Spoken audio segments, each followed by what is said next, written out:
Magandang umaga mga padaba ko, andito na naman tayo sa isang relatable at educational na topic. Minsan sa buhay, may mga taong darating sa buhay mo na akala mo ay tunay na kaibigan. Kasama mo sila kapag masaya ka, kasama mo sila kapag may tagumpay ka, kasama mo sila kapag may mga bagay kang maibibigay. Pero habang tumatagal, may mga pagkakataon na mamumulat ka sa isang masakit na katotohanan. Hindi lahat ng taong nakangiti sa iyo ay masaya para sa iyo. Hindi lahat ng mga taong laging nasa tabi mo ay mananatili kapag ikaw naman ang nangangailangan. May mga kaibigan na kilala ka dahil sa kung ano ang meron ka. Sa iyong kakayahan, sa iyong impluwensya, sa iyong mga naabot sa buhay. At habang umaangat ka, parang masaya silang kasama ka. Ngunit kapag dumating ang panahon na ikaw naman ang nawalan, kapag ikaw naman ang nangailangan ng suporta, kapag ikaw naman ang dumaan sa pagsubok, unti-unti silang lumalayo. Minsan mapapaisip ka, ano bang nagawa kong mali?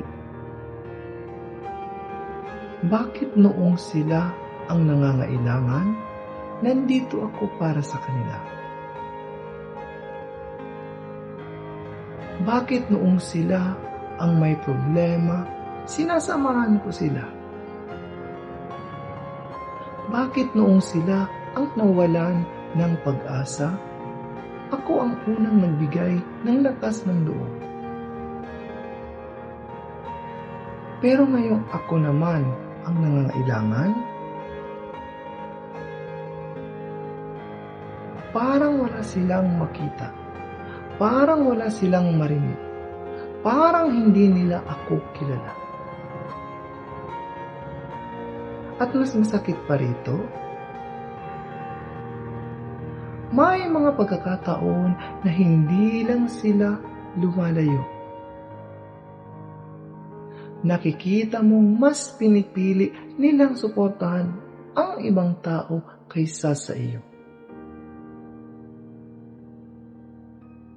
Doon mo mararamdaman ang sakit. Hindi dahil naiinggit ka, kundi dahil napapatanong ka kung naging totoo ba ang pagkakaibigan na pinagsamahan ninyo. Pero alam mo,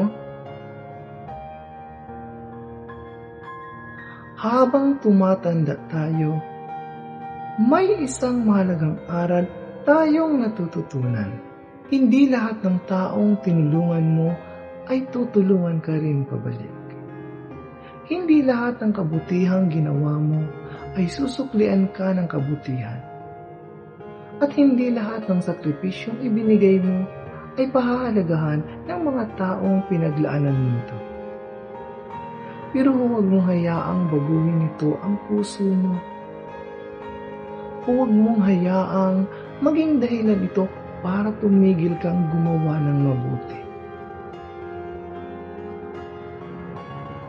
Dahil ang tunay na kabutihan ay hindi ginagawa para may kapalit. Ginagawa ito dahil iyon ang tama. At tandaan mo, kapag may taong lumayo sa iyo dahil wala ka nang maibigay, hindi ikaw ang nawalan. Sila ang nawalan ng isang taong tunay na nagmamalasakit sa kanila. Kapag may mga taong nakalimot sa mga kabutihang ginawa mo, hayaan mo na. Hindi mo kailangang ipaalala sa kanila ang iyong halaga. Dahil ang mga taong tunay na nakaka-appreciate sa iyo ay hindi kailanman makakalimot sa kabutihang ipinadama mo.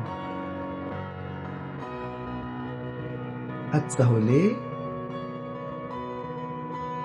mas mahalagang magkaroon ng kaunting tunay na kaibigan kaysa napakaraming kasama na nandyan lamang kapag may pakinabang. Kaya kung may mga taong lumayo sa iyo dahil nagbago ang iyong sitwasyon, huwag kang malungkot. Ngumiti ka. Dahil ipinakita lamang nila kung sino talaga sila. At minsan, ang pagkawala ng maling tao sa buhay mo ay hindi parusa. Isa itong biyaya. At yan ang Padaba o Kamot TV na mayroong tawanan, kwentuhan at aral sa buhay.